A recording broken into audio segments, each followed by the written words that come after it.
Hello everyone, যিদিনাখন মই কামপুৰৰ পৰা মানে মামাহঁতৰ ঘৰৰ পৰা বৰপেটালৈ আহিছিলোঁ সেইদিনাখনে মই এই ভিডিঅ'টো কৰিছিলোঁ কিন্তু সেইদিনাখন মই দিব নোৱাৰিলোঁ মাতটো মানে ইমানেই ভাঙিছিল মোৰ এবাৰ শুনকচোন ৰুমটো ঠিক ঠাক হওক তাৰপিছত যাম আৰু ন মই এতিয়া ৰুম হেৰি কৰোঁ তো গাইজ শুনিলে সেইদিনাখন মোৰ মাতটো মানে ইমানেই ভাঙিছিল কথাই ক'ব পৰা নাছিলোঁ আৰু যিদিনাখনে মামাহঁতৰ ঘৰৰ পৰা মই বৰপেটালৈ আহিছিলোঁ সেই ভিডিঅ'টো আজিহে আপলোড কৰিছোঁ সেই দিনটোৰ ভিডিঅ'টো প্লিজ প্ৰথমৰ পৰা শেষলৈকে চাবচোন আৰু এয়া মামাৰ ল'ৰা ডাঙৰটোৱে মোক থ'ব আহিছিলে সি মোক মানে গুৱাহাটীত থ'বলৈ যাব যিহেতু এওঁ ডিউটি থকাৰ বাবে তেওঁ মোক নিবলৈ আহিব নোৱাৰিলে তো মামাৰ ল'ৰাটোৰ সৈতে মই গুৱাহাটীলৈকে গ'লোঁ আৰু ভিডিঅ'টো প্ৰথমৰ পৰা শেষলৈকে চাই দিব দিনটো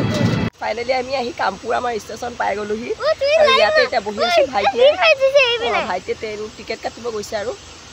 এইফালে বহিছে এইফালে দেখিছেনে বেক চাইডে এইটো এটা অভাৰ ব্ৰিজ বনাই আছে আমাৰ কামপুৰত ষ্টেচনত অভাৰ ব্ৰিজ বনাই আছে আৰু একে মাত চাত ভাগি অৱস্থা নাই ডিঙিটো বিষাই আছে আৰু আহিব দিয়াই নাছিলে মামাহঁতে আজি কিন্তু নগ'লেও নহয় বোলো যিহেতু এডমিশ্যন আছে ইউনিফৰ্ম চিলাব লাগে তাকে যাওঁ আৰু আকৌ ছমাহৰ মূৰতহে আহিম আৰু ঘৰলৈ তাকে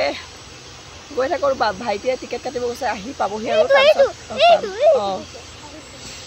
তো এয়া আমি এতিয়াও মোৰ মাতটো ভালেই হোৱা নাই এয়া ভাইটি বহি আছে আৰু সি বিৰাট চিন্তাত আছে জানেনে কিয় জানেনে কাৰণ সি গুৱাহাটীলৈ মানে প্ৰথমবাৰ আহিছে যদিও সি মানে অকলে গুৱাহাটীৰ পৰা কামপুৰলৈ যোৱা নাই মানে সেইকাৰণে সি খুব ভয় খাই আছে কেনেকৈ যাম কি কৰিম মই বোলো একো নহয় দে মই ধুনীয়াকৈ ট্ৰেইনত উঠাই দিম ভিনদেউ উঠাই দিব তই ভয় নাখাবি সি কিন্তু তামাম ভয় খাই আছে আৰু মোৰ বিৰাট দুখ লাগিছিলে সেইদিনাখন মাতটো দেখিছে মোৰ ওলোৱাই নাছিলে আৰু বিৰাট মানে যিমান বতাহ খাইছিলোঁ সিমানে মোৰ মানে মাতটো নাইকিয়া হৈ গৈ আছিলে মানে সেইদিনাখন লাষ্টত মই কথাই ক'ব পৰা নাছিলোঁ লগতে জ্বৰো হৈছে কিন্তু উপায় নাই বেমাৰী দেহাই গুচি আহিছিলোঁ সেইদিনাখন মোৰ অৱস্থা মানে একেবাৰে বেয়া আজিও মাতটো ইমান ভালেই হোৱা নাই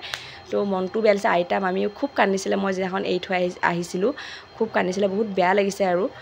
তো এয়া আহি মানুহজনক লগ পালোঁ আৰু ভাইটিক তাকে শিকাই আহি আছে মানুহজনে কৈ আছে যে এনেকৈ আমুকটো প্লেটফৰ্মত উঠিবা তুমি 2 নম্বৰ প্লেটফৰ্মত উঠিবা এনেকৈ শিকাই আছে তাকে তাক ভালকৈ শিকাই দিছে আৰু মোৰ মাতটো মানে এতিয়া বেছিকৈ একে নোলোৱা হৈ গৈছিল আৰু এইটো সময়ত তো তাকে আমি এতিয়া এয়া আমি হেৰিতে বহি আছোঁ ভাইটিক মানে এওঁ লৈ গৈছে তেওঁ অফিচটো দেখাবলৈ লৈ গৈছে লগতে প্লেটফৰ্মটো ভালকৈ দেখাবলৈ লৈ গৈছে যে তুমি কোনটো টিকেট চিকেট কৰিবলৈ লৈ গৈছে আমি যিহেতু এতিয়া বৰপেটালৈ যাম মানুহজনৰ লগত আৰু তেওঁ ভাইটিক গুৱাহাটী ষ্টেচনত উঠাই দিব ট্ৰেইনত টিকেট চিকেট কৰিবলৈ গৈছে আৰু দেখাইও আহিবলৈ গৈছে ভালকৈ তো গাইজ এয়া ভাইটি গ'ল বাৰু তাক এওঁ খুব ধুনীয়াকৈ টিকেট কৰি ট্ৰেইনত উঠাই কৰি বহাই থৈ আহিছে সি বিৰাট ভয় খাইছে কিন্তু এতিয়া ভয় খোৱা নাই বোলে সি ধুনীয়াকৈ এতিয়া ট্ৰেইন মানে তাৰ ট্ৰেইনখন আহিলে বিজিখনত যোৱা কথা আছিলে সি গ'ল আৰু ভালে কুশলে ঘৰ পালেগৈ হ'ল সেইটো চিন্তাই মোৰ ঘৰ পোৱালৈকে থাকিব কিন্তু সি আমাতকৈ সোনকালেই ঘৰ পাবগৈ তাকে এতিয়া আমি তাক থৈ কৰি আহিলোঁ আৰু এতিয়া যাব ওলাইছোঁ এয়া স্কুটিতে আহি আছোঁ আৰু মোৰ মাতটো মানে একেবাৰে নাইকিয়াই হৈ গ'ল মানে আৰু জানেনে সেইকাৰণে মই একো কথা কোৱা নাই পিছতে ঘৰ চলাই দিছোঁ আৰু ইয়াতে আমি গুৱাহাটীতে আমিন গাঁৱতে তাত অকণমান ৰুটি ভাজি খালোঁ আৰু পৰঠা খালোঁ আৰু বহুত ভোকো লাগিছে আৰু পৰঠা চৰঠা খাই কৈ এয়া আমি ঘৰলৈ বুলি আহি আছোঁ বুলুমাইনাটো একোৱেই খোৱা নাই আৰু মোৰো জ্বৰটো খুব উঠি আহিছিলে আৰু পিছত গম পালোঁ ভাইটি বোলে ঘৰ ধুনীয়াকৈ পালেগৈ তো মনটো পিছতহে ভাল লাগিছে জানেনে